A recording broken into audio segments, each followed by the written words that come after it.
Next up, we have Troll Me by Six Impala and Manon, featured in Geometry Dash. Once again, everybody, this is a Basterd's LFA, a layman-friendly analysis. I'm a professionally trained musician and composer, and my objective here is to explain things in a way so that you don't have to be one to understand what is happening here musically. So, if you like the sound of that, make sure you're following the channel, subscribe to the channel, whatever term you want to use, like the video, share the video, leave a comment, turn on notifications, become a member, all that good stuff. Two disclaimers. Number one, this is my first time hearing this track ever, so I will be pausing a lot and I will be talking a lot as I will be explaining things as I hear them or as I realize them. And number two, this is recorded live on stream on a single take.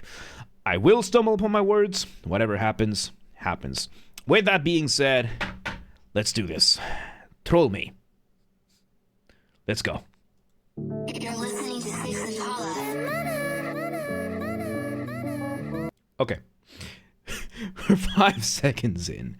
And we have two main elements. We have the glitchy vocals here, and we have what I think is a guitar. I think it's a guitar with just the tone turned down, so it makes it sound a little bit like a bass, giving us the initial riff. We have the producer tag.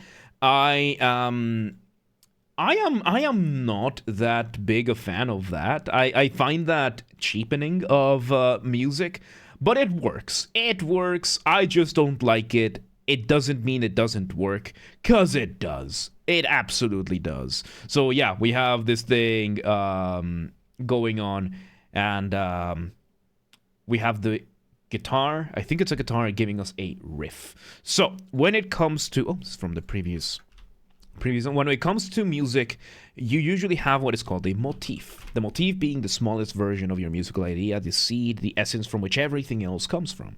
Then, when you add a motif and you put what is called an ostinato, ostinato is to repeat something over and over and over and over and over again, and then you add that to either a guitar or a bass nowadays, you get what we now call a riff.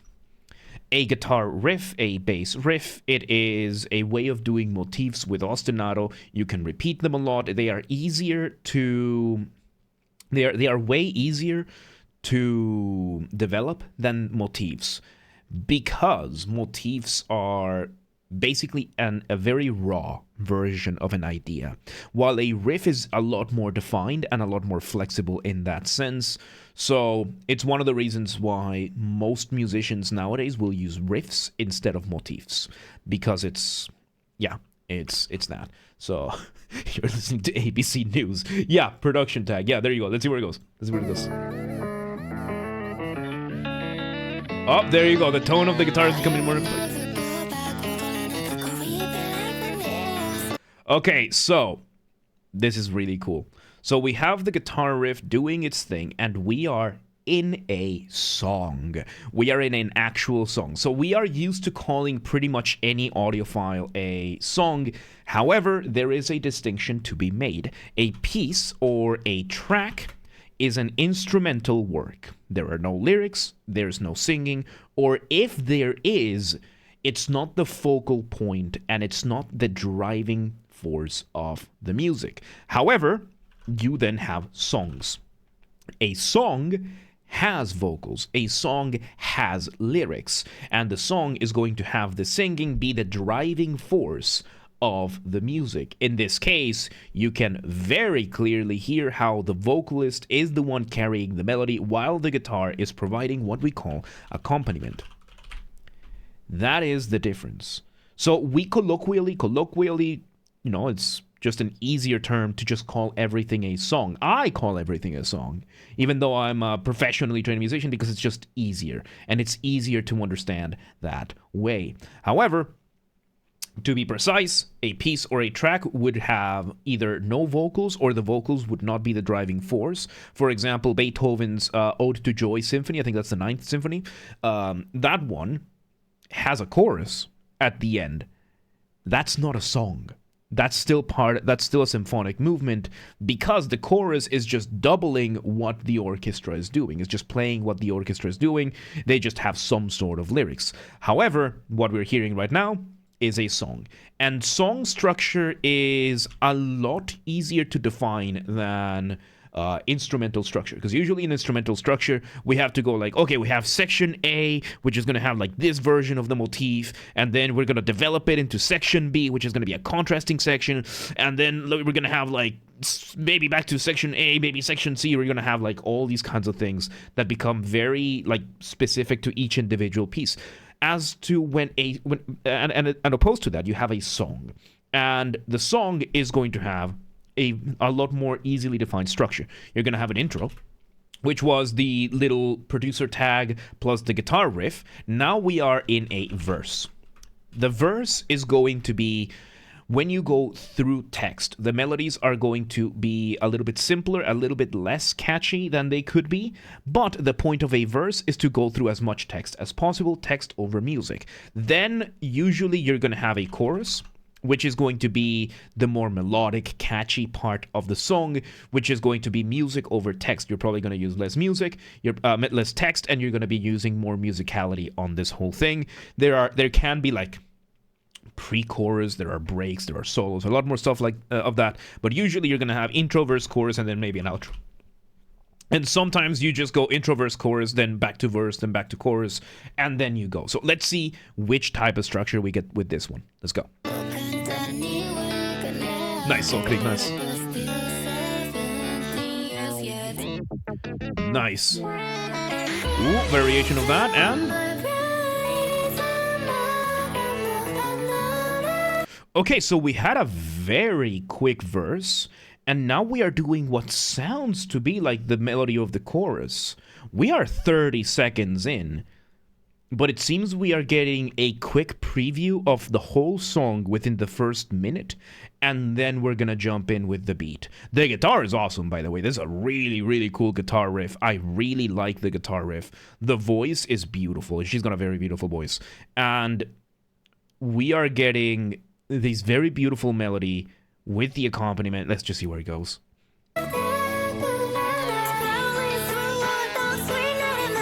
So yeah, you can hear how this is a little bit more melodic. Let's see. We glitch out. And we bring in silence. Let me go back a little bit. We use a little bit more of that glitchiness to do a little bit of rhythmic displacement to push things around. A very beautiful voice. Thanks. I crafted it myself. I built it myself. Like, my voice didn't used to sound like this. I am, like, my speaking voice is a lot more nasal, but my voice used to be a lot higher than it is right now. But it was after throat singing and years of radio and learning how to speak that I ended up with the voice that I have. Like, you can hear recordings of me from, like, 10 years ago, 12 years ago, something like that, and I don't think I can do my own voice, no. Because this is just my voice. This is just my, and even right now, like, my voice is a little bit more nasal when I speak, a little bit higher, but if I do, like, my actual resting voice, it's a little bit closer to here. Like, this is my actual resting voice. This is me speaking softly. And it is just my chill voice, which doesn't project as much, so I just put a little bit more boost to it. So yeah, let's see where this goes. Let's see where this goes. And we get pure glitchiness.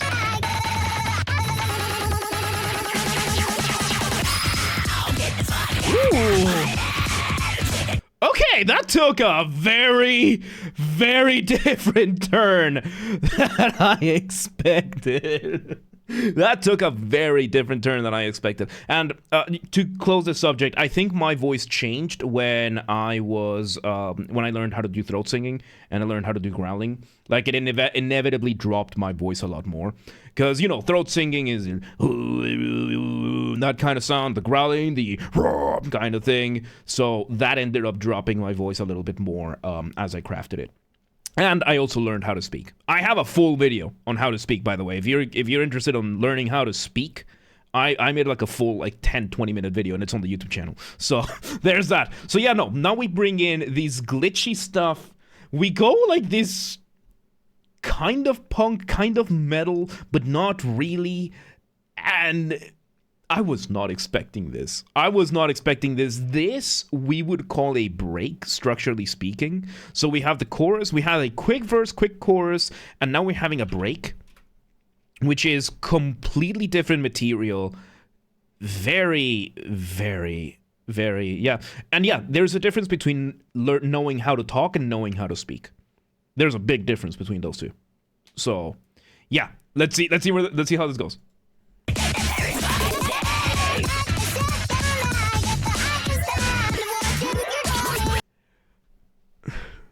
Okay, so we get rid of the guitar.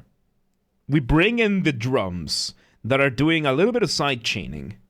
And we are back in the verse now. We are in the second verse, but instead of the guitar, we have like the distortion of the drums bringing us the accompaniment. This is very interesting. This is very interesting. Let's see where it goes.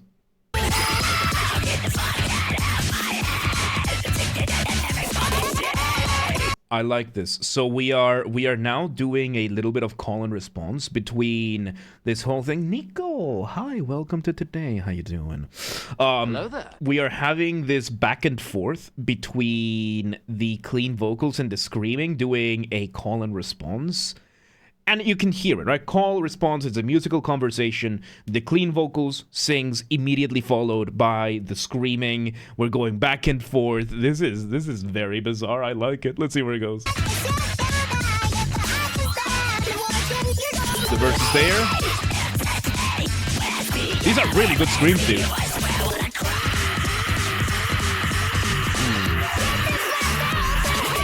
Really, really good screams. Man, these are really good screams, dude. These are really, really good screams. So, yeah, now we have the screaming completely just overtaking everything. There's no guitar, there's no melody. There's barely any harmony. This is insane, dude. Let's see where it goes.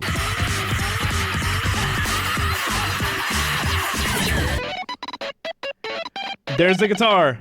There's the guitar. Glitched and everything. Silence.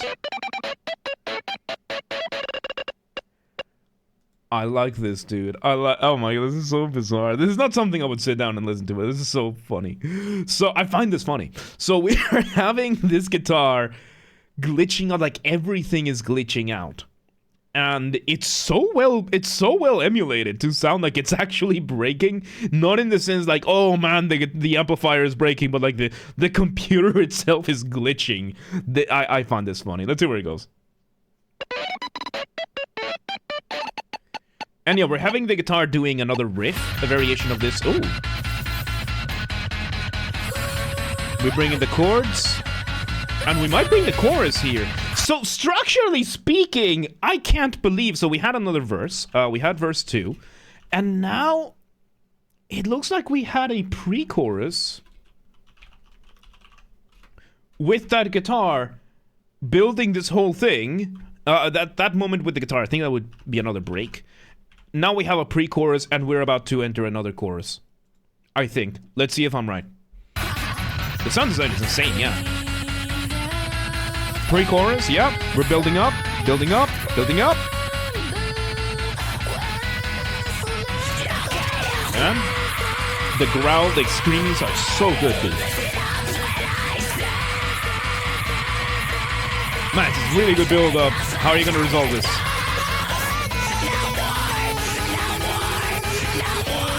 Okay, so yeah, what we're doing here, this is a very long pre-chorus. This is a very, very long pre-chorus. Unless this is the chorus, in which case it doesn't make too much sense structurally.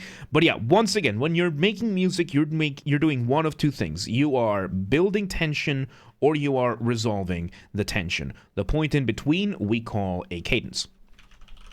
So we are building a lot of tension here. The music keeps going up, the growls keep going up, the melody keeps going up, everything keeps going up.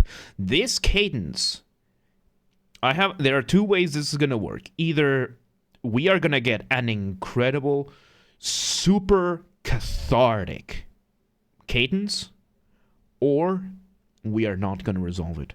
And we're going to troll the audience with that. So, let's see where this goes.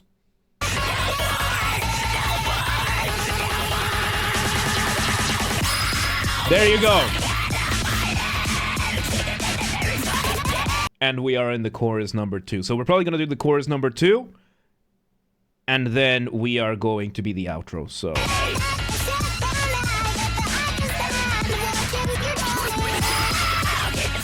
Oh, dude, Nico, I'm sorry to hear that. Oh, the melody's so good.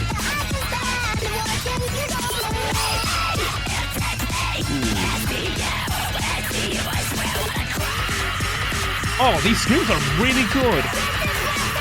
And it's amazing how much we're getting. And I think within that distortion, we're getting a little bit of synths. A little bit of synths that are... While the drums, the distortion of the drums is playing. Yeah, well, yeah, no. While the drum... Like, the after hit of every hit of the drums, when that happens... There is a synth giving us some chords, I think. It's very subtle. It's very subtle. Let's see where this goes.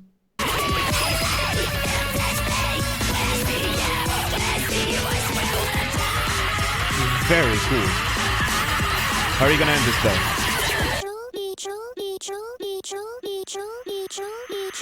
And we cut everything off.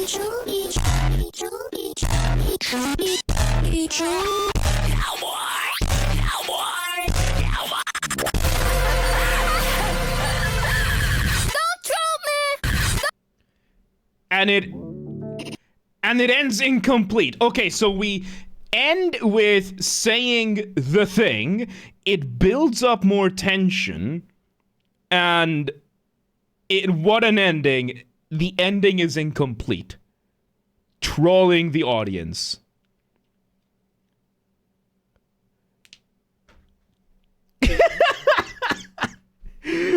There you go. So we build up for more chaos.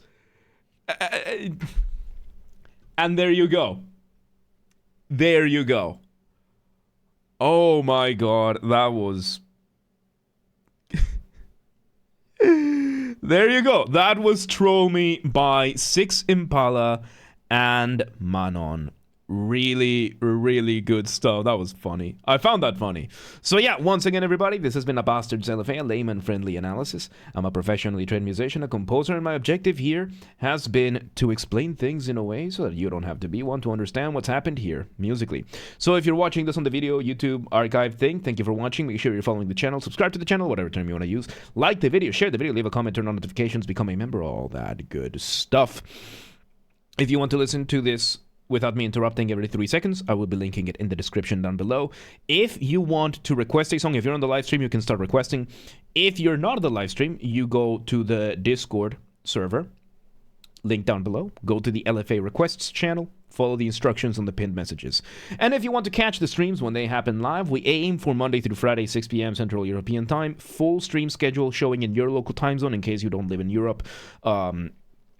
Full stream schedule up to date in your local time zone on the Discord and the Twitch channels, both linked down below. They both have the stream schedule tab or channel in there. And follow the gaming channel. We have a gaming channel because, of course, we have a gaming channel where I put the VODs of my gaming after shows if they happen. Games Are Basterd, linked down below.